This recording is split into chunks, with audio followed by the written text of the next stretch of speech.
So the next thing what we can see is the taxable event. Okay, so what is the taxable event? So it is the event that occurs, and at that point we become liable for paying the customs duty.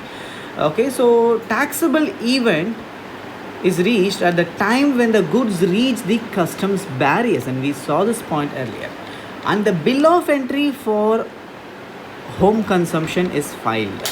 Okay, so we saw shipping bill that will be for the export, and now we are seeing bill of entry.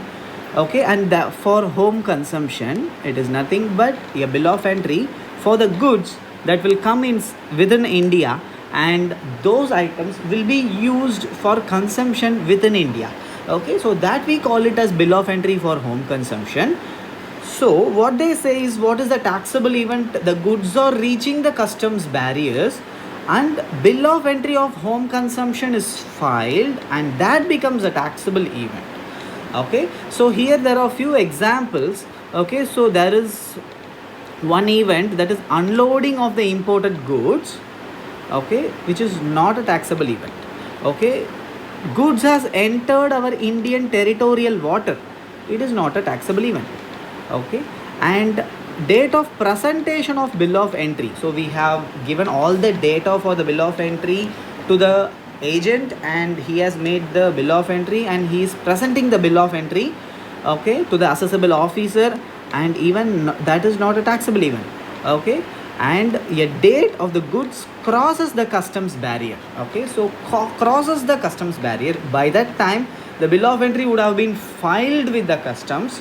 Okay, and that becomes the taxable event. Okay, so applicable customs duty. So you know, the Indian regulations are fast changing. To protect the domestic manufacturers, suddenly the government may come up and impose some additional customs duty for the goods. Okay, as you must be aware, the China case. Okay, so whatever the China tries to dump within India, and because of that the domestic manufacturers are getting suffered at that point. So from the industry body, the informations will go to the government, and government will take appropriate actions to safeguard the interest of the domestic manufacturers. Okay, so at that time they will make additional customs duty. Now there is a goods with shipment that is coming, and which is in progress. At that time, which rate of customs duty will it apply? Will it be the old customs duty, or will it be the latest sanction the government has given to protect the domestic manufacturers? So which customs duty will be used for paying the customs duty to the customs office? So that is where is this point is very useful for you, which is the applicable customs duty. So your problems may have two or three customs duties, but you have to select the appropriate customs duty, because this custom taxes. Okay, so problems are very easy. Okay, the only point is you have to select a right customs duty and right exchange rate, and almost everything is done. So just this 5% of the problem, if you did rightly, 100% of the problem is going to be right, because the steps that we are going to follow to calculate the customs duty is going to be very simple. The point is we have to identify the right customs duty and right exchange rate. That's what we are going to see now. Okay, so date of submission of bill of entry, or the date of entry inwards granted to the vessel, whichever is earlier. Okay, so entry inward. Okay, so which means all the submitted documents are perfectly right, and they are granting the entry inward. The customs officer or assessable officer is giving the entry inward. Okay, that date or the bill of entry date, whichever is later. Okay, whichever is later will be the appropriate date for calculating the customs duty. So if your problem gives that 1st of January is the date of submission of bill of entry, and 1st of February is the entry inwards has been granted. Okay, and these two dates has a different customs duty. 1st of January it is 10%, and 1st of February it is 12%. So here it is clearly said whichever is later. So we have to take 1st of February only, the entry inwards has been granted, and we have to take 12 percentage for calculating the customs duty in the problem. Okay, so next is we have to select the appropriate exchange rate. So it is nothing but the rate of Central Board of Indirect Taxes and Customs, okay, as on the date of submission of bill of entry, okay, by the importer. So this is nothing but the bill of entry by the importer. So date of submission of bill of entry, whatever is the exchange rate that is issued by CBIC will be the exchange rate that you guys will use in the problem. Okay, and on the date of submission of bill of entry or the date of entry inward, whichever is later, that will be the customs duty rate that you have taken for calculating the customs duty in the problem. Okay, so these 2 points are very important for problem solving. Okay, next is we just saw the goods that are directly imported. Right now we are going to see warehoused goods, so which means the goods have come but it is not imported, which means it is not taken to the domestic tariff area, but it are all the goods are retained in the warehouse. There are customs bonded warehouse in which all the goods which are not yet cleared has been kept. Okay, this is to help the manufacturers so that their liability of paying the customs duty is postponed. At the same time, okay, their space, their customs goods has given space for you to store your goods. Okay, and the space for storing is in a very secured way. Just remember, if you just hire a third party warehouse, okay, it's a little bit risky compared to this one. Okay, so this is a way to help the manufacturers. Okay, so the goods can be kept in a warehouse for a specified number of time. Okay, and when is what is the date of customs duty in this case?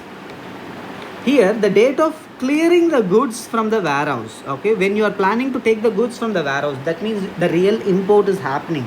Okay, the goods are going to touch the domestic tariff area, which means it is going to move out of the customs barrier, which means the taxable event is happening, and only at that time the applicable customs duty. So here there is only one date, the date when you are clearing the goods from the warehouse. That will be the date at which the customs duty, whatever is rate at that date, will be applicable for you.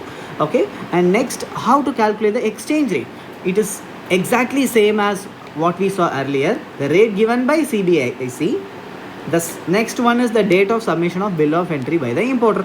Okay, bill of entry when he will do only when the goods are moving out of the warehouse. So there will be X bound bill of entry will be there. So that kind of bill of entry when he files to move the goods out of the warehouse for his home consumption, at that time what is the rate given by CBIC, and that exchange rate will be taken. Why exchange rate is so important? Because all the goods coming from outside India will have a different currency. From China it may come in a Chinese currency, and most of the goods may come in the US dollars, because they follow US dollars as their currency. So that's why the exchange rate, appropriate exchange rate, is very important. Okay, so now we are seeing the third type of good, that is exported goods. We are sending that out. So for exported goods also, some export duties are applicable for certain goods. Okay, but most of the goods export duty will not be there, because for promoting the export. So promoting the export is good for the company, reducing the import is good for the company, good for the country. Okay, so exported goods. Okay, so what is the applicable customs duty? The rate of duty for export is the date on which entry outward, okay, entry outward is granted, okay, and loading of goods has taken place. So entry outward and loading of the goods shall taken place. Okay, on that date the appropriate customs duty will be taken. So then what will be the exchange rate? So exchange rate given by CBIC on the date of filing shipping bill. So for the imported goods and warehoused goods, it is on the bill of entry or date, and here for the exported goods it is the shipping bill or bill of export, date of that. Okay, so one important point from the foreign trade policy, okay, all imports into India or measured in the CIF value. CIF value is nothing but carriage, insurance and freight, which means the value of goods plus insurance for the goods and freight of the goods. Okay, and exports outside India will be measured in the FOB value. These two are very important terms, guys, but it is pictorially represented here. Okay, you can see here. Okay, for manufacturing the goods, assume that you are manufacturing a goods within India, you need a raw material cost, you need overhead cost, you need some freight cost, you need some insurance cost to send the goods to the customs station for clearing it. Okay, and total of all this, okay, this is total of all this is called the free on board or FOB cost. Okay, and this is, as an exporter in India, this is the FOB. So all the export will be manufactured in the will be measured in the FOB value, which means all your duty liabilities will be calculated on the basis of FOB value. Okay, so what is CIF value? Now the exporter in India has to send it to the outer world. Okay, so okay, now this exporter is sending the goods to the port. So at that time he will incur some insurance and freight, and that is nothing but this insurance and freight. This is form part of FOB value.